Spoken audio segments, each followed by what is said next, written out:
Thank you so much for joining us today. We're going to be discussing how Splunk can be leveraged for defence use cases.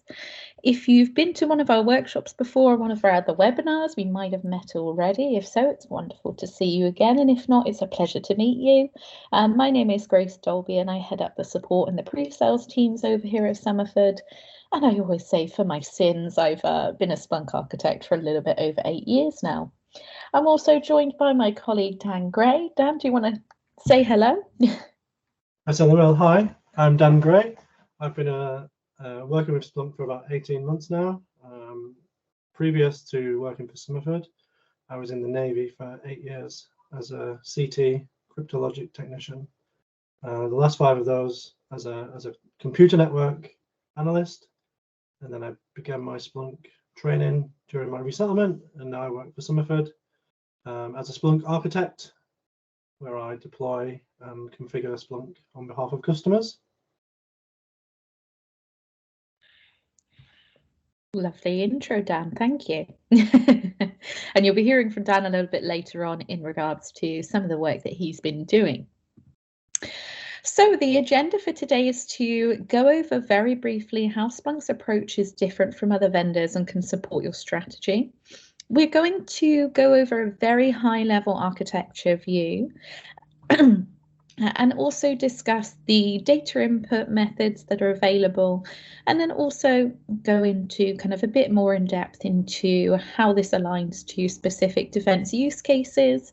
And we're going to finish off with looking at use cases across drone technology, leveraging it for smart soldier systems and data, and the amazing J1-9 showcase integration which Dan has created. Now, if you do have any questions along the session, please feel free to ask them. We'll check the chat as we go, and we'll also make sure we have a good amount of time at the end for questions and answers. And of course, if anything is a bit longer or you'd like to discuss it in more detail, just go ahead and let us know, and we can always reach out to you via email and organise those sessions. So just a quick overview of who Somerford are and what we do in regards to supporting you as a client in your Splunk implementation or any other tool. So Somerford is really built upon enabling our customers from end to end. We really understand and seek to align ourselves with your strategies, whether those are business or technical. And we never want to kind of just box push a certain technology on you. We always want to make sure that we're aligning to your requirements and your drivers, and that we understand that on an ongoing basis as well. So normally we start off with a lot of discovery, lots of workshops, scoping discussions, looking at your requirements, and then potentially moving those into a proof of value or a proof of concept. And then also looking at, okay, how are we going to deploy this? What does the actual business as usual, so to speak, deployment look like? Then, of course, we will help you in architecting and designing that architecture and deploying it. We have dedicated project managers who can assist with making sure that everything goes to time as well. And we also always do return on investment or total cost of ownership analysis for you, so you fully understand where all the costs are going to be, if there are any, and also make sure that you are getting some return on your investment. And we're very, very passionate about making sure that you really sweat that asset and you get as much from it as you've put in, or if not, hopefully 10 times more. Then, of course, we can help with implementation, or if you're looking at migrating from something else into our tooling, we can assist there.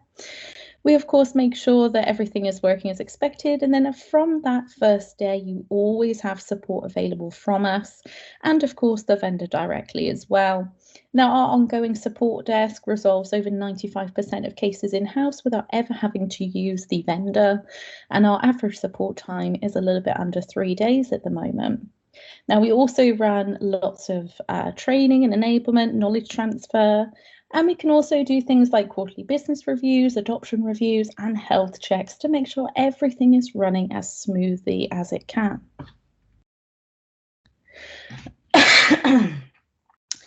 Now, in regards to defence, we actually have a dedicated defence team, which myself and Dan are part of. And we also work across lots of other government departments with a wealth of experience across central and local government, healthcare, higher education, and blue lights as well. Of course, everyone that works in these teams are security cleared, and some of them, such as Dan, have previous kind of military experience as well. The Defence Service includes your licensing, which you already have purchased, and teams can make requests for cuts of. Of course, technical support from our wonderful support team, although I am biased, and also our dedicated hands-on training sessions as well.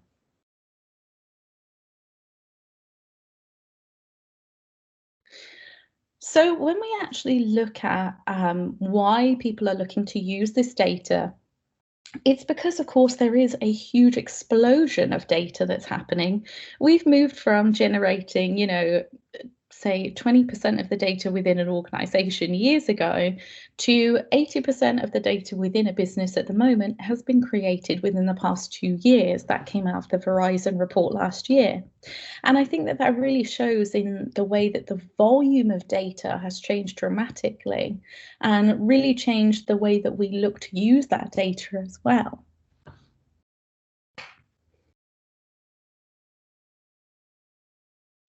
Now, when we actually think about taking this data and turning it into something meaningful, it becomes really, really difficult. And that could be because of the traditional methods not really matching what we need in this ever-changing kind of architecture. So traditionally, you might have like a structured database or a really heavy integration. And that would take a lot of time to actually implement, and of course would very often not change. Now, you also have to kind of upfront in this instance, think about everything that you want for right now and potentially all your future requirements as well, which is not necessarily very possible, especially if you haven't seen that data for a long time or potentially ever before.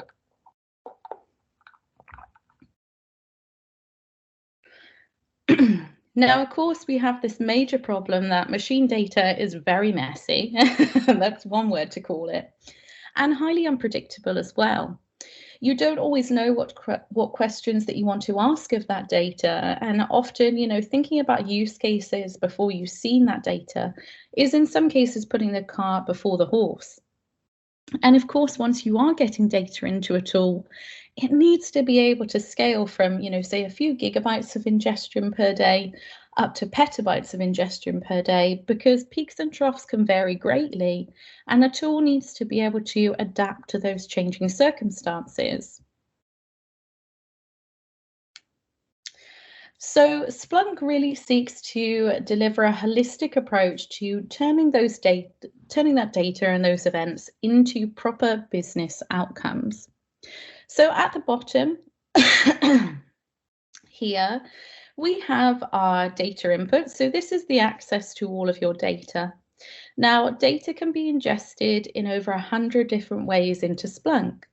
We have things called forwarders, which if you want to learn more about, you can always come onto our workshops where we talk at length about them. And we also have lots of other ways to get data into Splunk without using agents or clients, such as TCP or UDP routing, REST APIs, using ODBC drivers to get data from databases, or even just uploading spreadsheets that you have locally. Now, of course, we can pull all this data into one centralized location, which is this middle layer here. Now, Splunk can run on-prem, or it can also run in your own virtualized or cloud environment. And we also have Splunk Cloud, which is a fully SaaS tool that essentially is set up and run by Splunk themselves, and you just have to handle, of course, the data inputs that you want, and then the reports and dashboards you'd like at the end of it. Now, your indexes, this middle layer, they do all of the heavy lifting. You can have separate role-based access and retention policies on all your different data inputs. And really, who has access and how long that is stored for is entirely up to you. I have some customers that store data for over 7 years in Splunk. So really, the sky is the limit there. And then by collating all of this data into one centralized location, you're able to then feed off of it from the search head, this top layer here. Now, there are lots of different ways to query data in Splunk. Of course, you can search it in real time, which might be good for just ad hoc searching, or if there's been an issue or potentially an outage. Or you might want to place kind of ongoing alerts on errors that you know happen or want to be, made aware of when they are about to happen. And we also have reports and dashboards as well, which can be scheduled or displayed on something like a TV somewhere, screen, or even sent through to your mobile or Apple Watch if you really want them on the go. Now, because all of your data is inside of Splunk, you can really ask of it anything you want, whether that's IT and security related queries, or potentially things in more different areas, slightly less technical areas, like looking at business use cases, looking at Internet of Things data, or potentially enabling developers. And Splunk really seeks to bring data to any user anywhere, literally any and every use case, no matter how untechnical it is with that data, we can go ahead and do it. And likewise, no matter how in depth you want to go with the integrity of that data, we can make that possible with, your more traditional IT and security use cases as well. So now that we've had a bit of a intro or baptism of fire, so to speak, into what Splunk is and what it can do as a platform, my colleague Dan is going to come on and show you a little bit more about what Splunk can do for defense use cases. Yep, so I'm Dan. As I said before, I was in the Royal Navy for 8 years before joining Somerford, working with big data and doing network analysis. So Splunk was a really good fit for me. Before I jump into the Smart Soldier example, I did want to just emphasize that as we have system administrators on today and ICT techs and analysts, we won't neglect to mention that the core use cases for Splunk are security and observability. So in the security sphere, you could be looking out for things like cyber attacks, and in the observability side, network monitoring and make sure that you have your systems are all operating as they should be. The first example on the slide we have here is what I've described there as quite a futuristic and out there example, but it's absolutely theoretically possible if the data is made available. On the slide there, we have some screenshots taken from a video that Splunk produced. If you Google Splunk Smart Soldier, you can find a 2-minute video that runs through a lot of the points I'm going to cover. One thing to say is if your data is human readable, Splunk can ingest it and make sense of it. And we'll see a really good example in the next slide of human readable data that Splunk can work with very well. So here we have the guy in the T-pose. This soldier is wearing an exoskeleton out in the field, and they've come under attack. And we can look at a glance at the state of this unit. So in the top left sort of panel, we've got red, green, and yellow.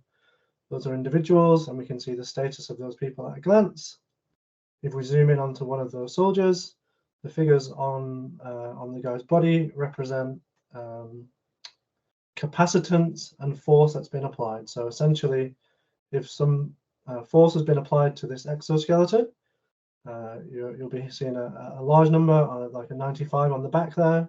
And capacitance is the measure of the electricity that's running through this exoskeleton. So you'd want to see a nice healthy thing for that. From that, in the video, we can extrapolate where this person's been injured. And the bottom left there shows the vital signs of the casualty. These things, you can ingest these, as Gray said, from your normal sort of wearable tech health monitor. You can put these into Splunk, which we've done to great effect at Splunk when we monitored the vital signs of people doing a strenuous event for charity.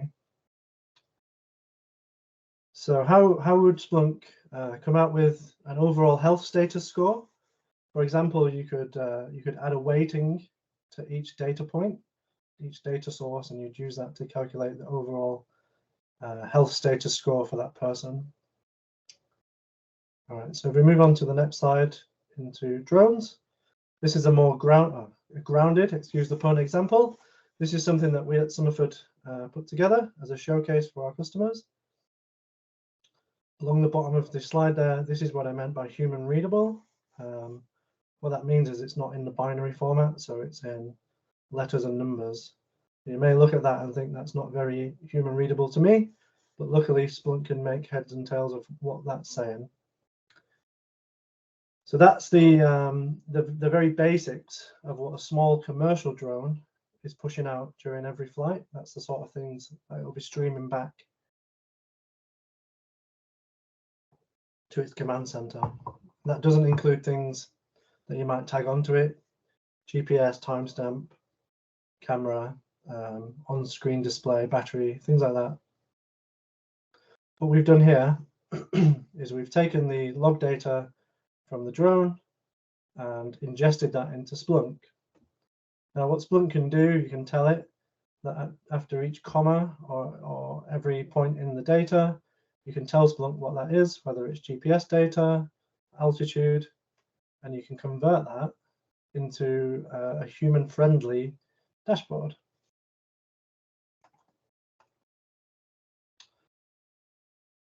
So here is a dashboard that I was asked to put together.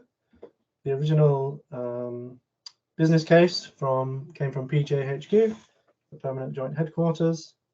They asked Somerford, or they tasked Somerford with designing a dashboard, a commander's dashboard, that would allow them to see all of the information in one place using the J1-9 decision-making framework. They asked that we build a scenario of a Royal Navy deployment to the Caribbean in the wake of a natural disaster. So I was given this task, as I'm ex-Navy. That was as simple as it got. They said, you were in the Navy, Dan, and you're a Splunk architect, please make this. So off I went. Thankfully, I had the military background to know what sort of data sources that PJHQ may have access to, and so there I built it.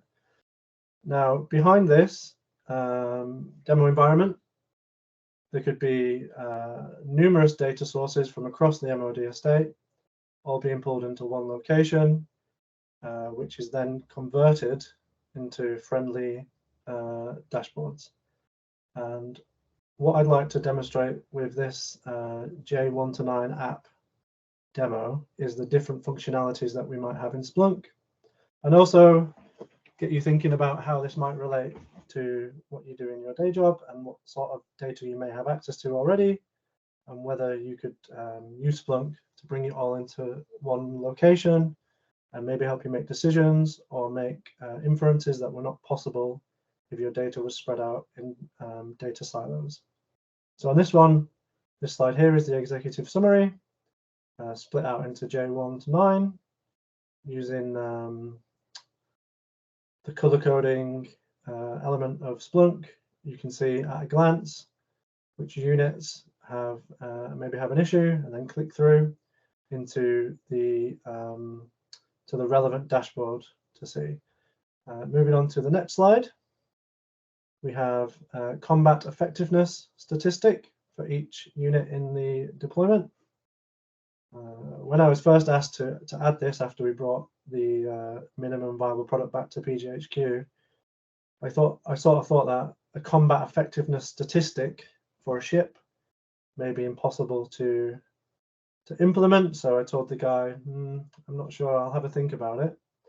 I went away and did have a think about it, and I decided that this is possible to do, despite how complicated it may be. Again, similar to the Smart Soldier example, if you took every component on a ship, whether that's a person or a piece of equipment, and you assigned it a score that would represent how it contributes to combat effectiveness, as those things go op-def or stop working, if they stop feeding into Splunk and stop reporting, Splunk you can tell Splunk to do a calculation And then from that, it will auto-populate into these filler gauges, they're called, the graphical representation of 100%.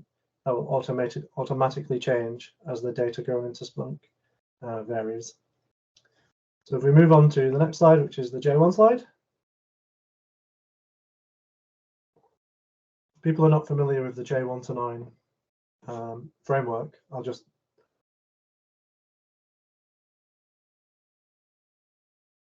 So whether it's the military or a company, you're likely to hold data on your employees. In the military, a lot of this data is held in a system called JPA. In this dashboard, I've notionally taken information from JPA that represents manning levels across the deployment. And again, using the color formatting options in Splunk, we can see if the percentage of people on the ship varies too far from 100%, we'll start seeing the red things pop in, and we'll know that there's an issue potentially with the number of people on there. Also, we can have a look at, in this one, fitness testing statistics. Are they in date or out of date? Stuff like dental and medical stuff could go in with the caveat that it would be tagged to only be visible by those who have the right to see it, which is another pretty good aspect of Splunk. You can design what's called RBAC, a role-based access control, and so you can assign a user, and you can tell Splunk what each user should be able to see that Splunk is indexed. So only those who have the role that would be able to see medical stuff will be able to see it when they query it. For anybody else, it just won't. It'll appear that it's not there. So if we move on to J2, the next slide, intelligence and security. So this was notionally bringing in intelligence reports and open source intelligence into Splunk, demonstrating that it can work an unclassified environment, but also we're doing work at the MOD now at the classification of secret, and I've seen that Splunk also operates in top secret environments. I've seen that firsthand. The other thing that I wanted to get across on this slide really was the ability to bring in information from across the internet using something called an API call, which is essentially a computer speaking to a computer behind the scenes. You can tell Splunk, hey, go out to Twitter and bring me back all the tweets you can find that meet my criteria. So here we have two criteria. We have tweets from the victims of the natural disaster in the hurricane, and also tweets that reference the upcoming deployment. So you can not only bring in open source data, you can try and filter it to what you actually want to see. Moving on to the next slide, J3, current operations, probably the least visually interesting slide, but potentially the most interesting from a technical point of view. This is an example of a scripted input that I wrote and put into Splunk. The scripted input is something that you write in code. The output of that code can be ingested into Splunk. So it's another way of getting data into Splunk. So here I wrote a Python script that calls out to find the current location of the International Space Station. And in the live version of this demo, every 30 seconds, a new dot populates into the map and shows us the live location of the International Space Station. In real life, if you wanted to implement something like this, you could use any sort of tracking information for your units. If you have lat longs, whether that's coming in automatically, or as Grace mentioned earlier, something as simple as a spreadsheet. If you're inputting those things manually, you just tell Splunk to monitor that spreadsheet, and it will ingest those things. And when you set it up, you tell it what format the data is in, and it knows how to handle that every time from then on. So the next slide, J4. logistics and medical. Here we are again. In my mind, when I designed this slide, the spreadsheet in the logistics department was exactly what I had in mind. We put a Splunk agent, a universal forwarder, on the computer in the logistics department, and as the store person is inputting at the end of the day or whenever they do it, that the supplies have been given out on that day, Splunk will automatically ingest that information as a change is made and then populate it into a chart of which you can decide how frequently that chart will update, right up into real-time monitoring, which has a performance impact, but for business critical use cases, you might want to take that performance hit so that you know the moment a change is made to your data that you'd see that populating in real time. Another key aspect of Splunk is that you can set Splunk up to alert on a set of criteria, whatever that may be. In this case, perhaps you'd want to know when medical supplies are dwindling. You can tell Splunk when we hit a certain threshold, perhaps 10 left, send out an alert, and that alert can take many different forms. You can, something as simple as an email. You could get it to email the head of the logistics department that action needs to be taken and a new store needs to be ordered, to something as complicated as fill in a HTTP push, which essentially would fill in the form on your behalf. You can set that all up beforehand, and if your receiving end is amenable to it, you can set it up to automatically submit a form in a separate location outside of Splunk. The other thing here, medical status of personnel by unit. Again, useful for a commander to know, but this is an example of something that you could limit visibility of by the role of the person who has access to Splunk. We move on to the next slide, J5, crisis and deliberate planning.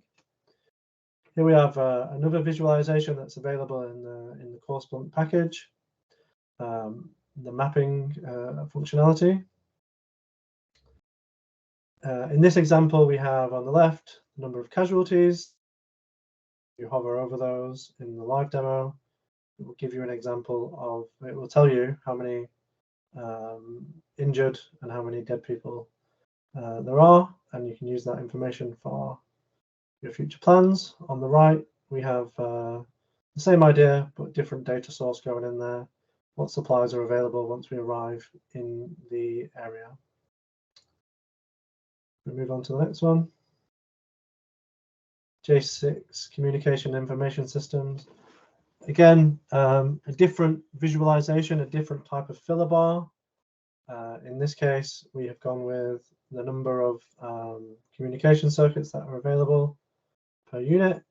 The main sort of point of this one is to, one, highlight that you could be getting data from multiple places and it's all visualized in the same place, but also just to show the range of visualizations that are available in Splunk straight out of the box.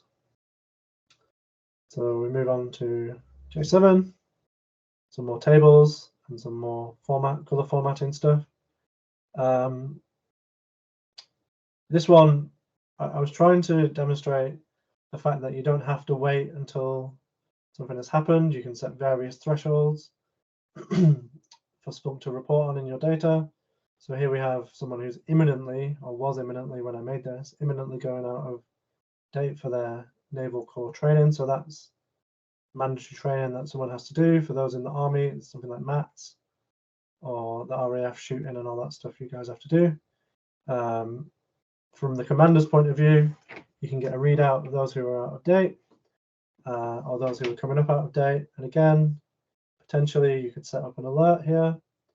So Captain Pugwash could get an email as soon as he's going on to imminent status, telling him that he needs to complete naval corps training, or else he's going to be in violation. The other thing to say here, the weapon handling test sort of table, we can see there that the unit it's the same unit for each person. So perhaps you, if you had just a list of people who were out of date weapons handling test, you can take the information from another source that will tell you which unit they're at, and then you can make an inference there that something is not quite right with the weapon handling test pipeline down at HMS Drake, and take action to correct that. So essentially, you're taking data from two different places. JPA saying that they're out of date weapon handling test, and another data source that tells you which unit these people are at, and you can stick them in the same table, and then at a glance you can start to see, make conclusions that weren't possible if these two different data sources were kept entirely separate in silos. And that's the key thing about Splunk, really. That's what they hammer home, is putting disparate data sources together, but then actually doing something about it. It's all right just like indexing all this stuff and having data, but Splunk really enables you actually take action on that data, and they call it turning data into action. It enables you to actually do something about it and learn stuff about your business or department. Okay, we move on to J8, finances and human resources. So we've got a pretty basic example of a chart, but good for planning. You can put in what your expected spend is versus your actual spend, and tie that against your budgets. This is for stuff like those of you who might be project managers or people who are involved in delivery of stuff. You can start to piece together where the problem areas might occur, whether that's due to the type of staff you may have there, so the number of reservists per unit. I'm not saying that's a good thing or a bad thing, but in this example, I was asked to put that in. You could substitute reservist for a contractor, perhaps, if you've got contractors managing contractors, or too many contractors on a single project. That might be something that you would be concerned about. And so you can start piecing together why and where things might start going wrong, and make future predictions, and extrapolate out from what we're at now to things that might go wrong in the future. Next slide then, J9 is the final slide. Policy, legal and media operations. Again, just another example of the sort of thing you can build in a dashboard, a table, and a really simple indicator of current situation. River City State, for those who are not in the Navy, I don't think anyone's in the Navy here, is the how strict the rules are around using mobile phones on board the ship. So you could just stick that in as an indicator for everyone to know about. And the disposition of local media organizations. Apparently, this is a problem when people deploy. They don't know who they can and can't speak to. So therefore, you could put in a little table. Again, you could do it manually, or you could pull it from open source, and then someone can make a decision whether we should or should not engage with those media organizations. Right, that's the last slide for me, I think. The next steps, if you want to try this in your department, if you send us an email to defence@somerfordassociates.com, and I'll go ahead and pop that in the chat as well. Essentially, any and all requests can come through to there. What we'll then do is have a call with you about your requirements, have a look at what license you would need from the chunk that kind of MOD as a whole has purchased, and then we can go ahead and get a date in for actually deploying that proof of concept. So that email's in the chat now. That goes for everyone who might be currently on the call. If you have any questions about, you know, how Splunk works in more detail, we'd like to see a more tailored demo, or of course, if you would like a proof of concept or to look to deploy, then just let us know there. We have a dedicated team around this, as I say, so we can support you with that. Okay, if there are no more questions, I'll go ahead and wrap this up. So thank you so much, everyone, for coming on the webinar today. I hope it's given you a bit more insight into what Splunk is as a platform, and also how we can align to some of the more kind of defense use cases there. As we say, if you want any more information about it on the whole, then please do reach out to us either at defence@somerfordassociates.com, or you can see the webpage that Lewis has posted in the chat as well. This has posted on all of our future workshops, webinars, and also how to contact us as well, just in case you forget our email. Thank you so much, everyone, for your time today again, and I hope you all have a wonderful rest of your day.